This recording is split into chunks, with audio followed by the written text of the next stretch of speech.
Today we will study about different type of quadrilaterals.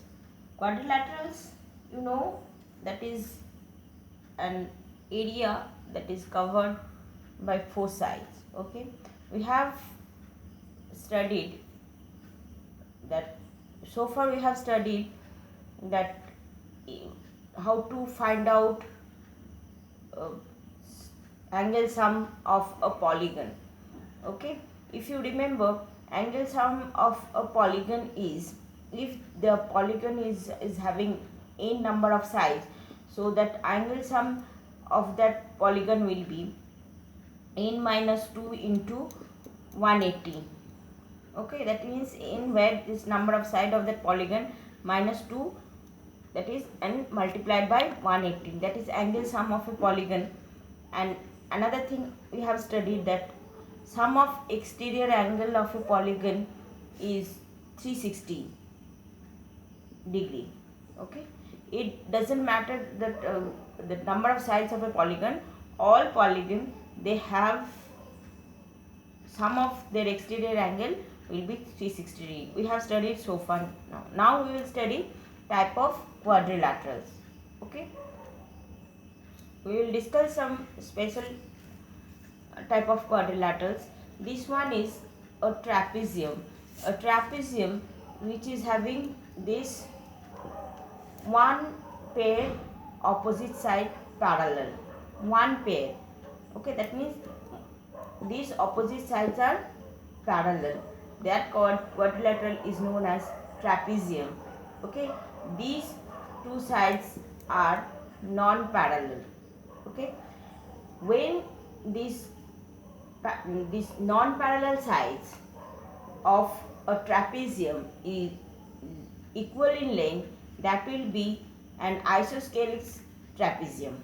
Okay, so then what we learn, that trapezium is a quadrilateral whose one opposite pair of sides are parallel. Okay, and isosceles trapezium is a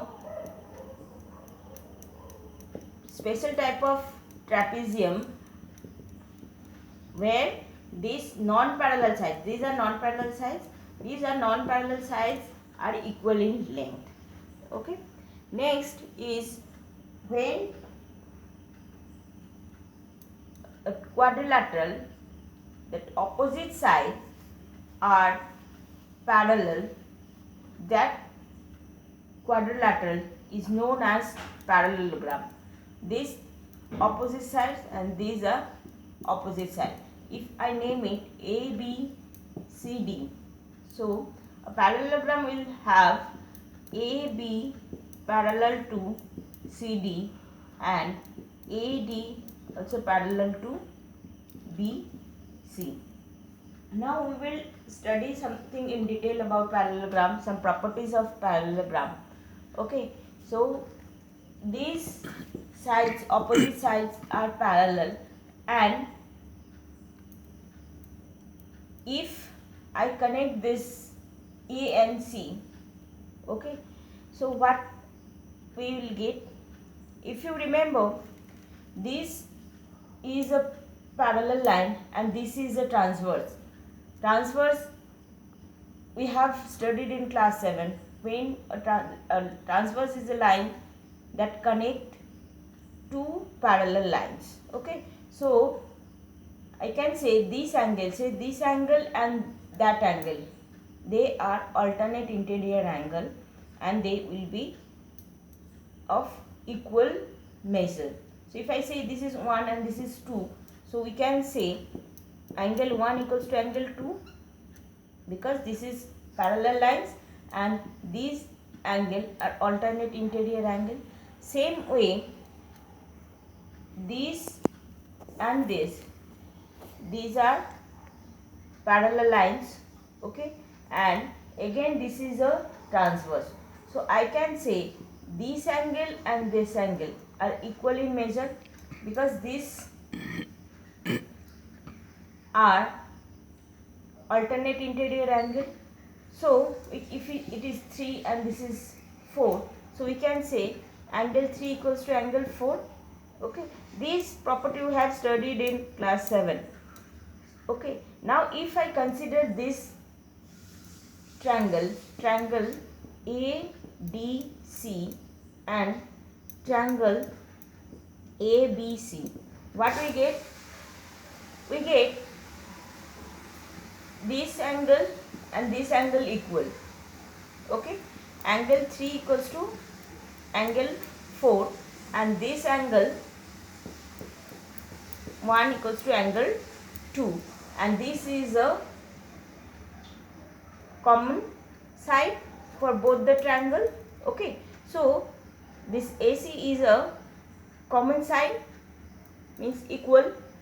So according to AAA rule, that is angle side angle, angle side angle, we can say this triangle ADC and triangle ABC are congruent. Okay, according to this AAC rule, you can say triangle ADC and ABC, they are congruent.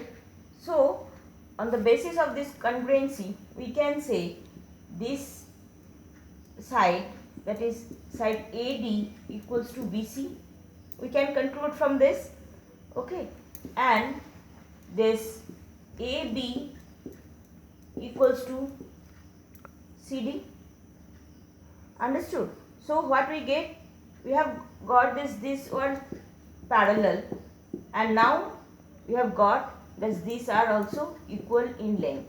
So for a parallelogram, we can conclude that opposite sides are parallel and equal. Opposite sides are parallel and equal.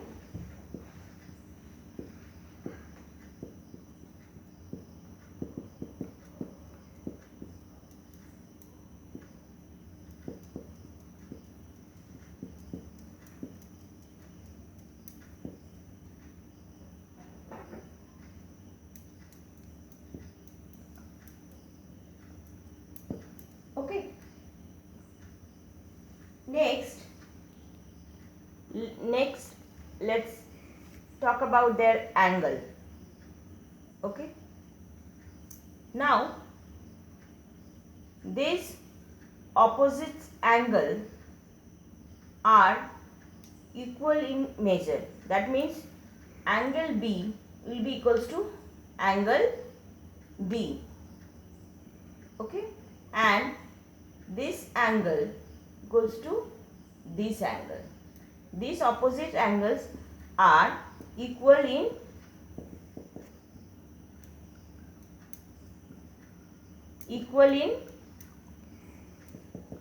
measure, because we have already proved that this triangle and this triangle, they are congruent. So when two triangles are congruent, their corresponding angle will also be equal in measure. So we have proved that this angle is equals to this angle. So this angle equals to this angle. From that congruency we can conclude. So opposite angle are equal in measure. Another thing we can say, these are opposite angle and these are adjacent angle. These are adjacent angle. So if you remember the property of transverse line, what we can say, when it is connected by a line, these at the sum of these adjacent angle, these are parallel lines, you know, this is a transverse. So these adjacent side should be, the sum of this adjacent angle should be, they should be supplementary, means this angle A and angle D, the sum of angle A and angle D should be 180 degree, because these are parallel lines and this is a transverse. Okay, so what we have learned, this opposite angle of a parallelogram are equal in measure, and adjacent angle, these angle are adjacent, these angles are supplementary to each other. That means sum of this angle will be 180. Same way, this angle and this angle, they are adjacent. The sum of this angle will be 180. Okay. Now another is, the angle is done, sides are done. Next is diagonals. How many diagonals it will have? As it's a quadrilateral, there will be two diagonals. There will be two diagonals. Okay, and diagonals of a parallelogram bisect each other. Okay, bisect each other. That means they cut each other at equal length. This is equals to this and this equals to this. Diagonal bisect each other. That's all the property of a parallelogram.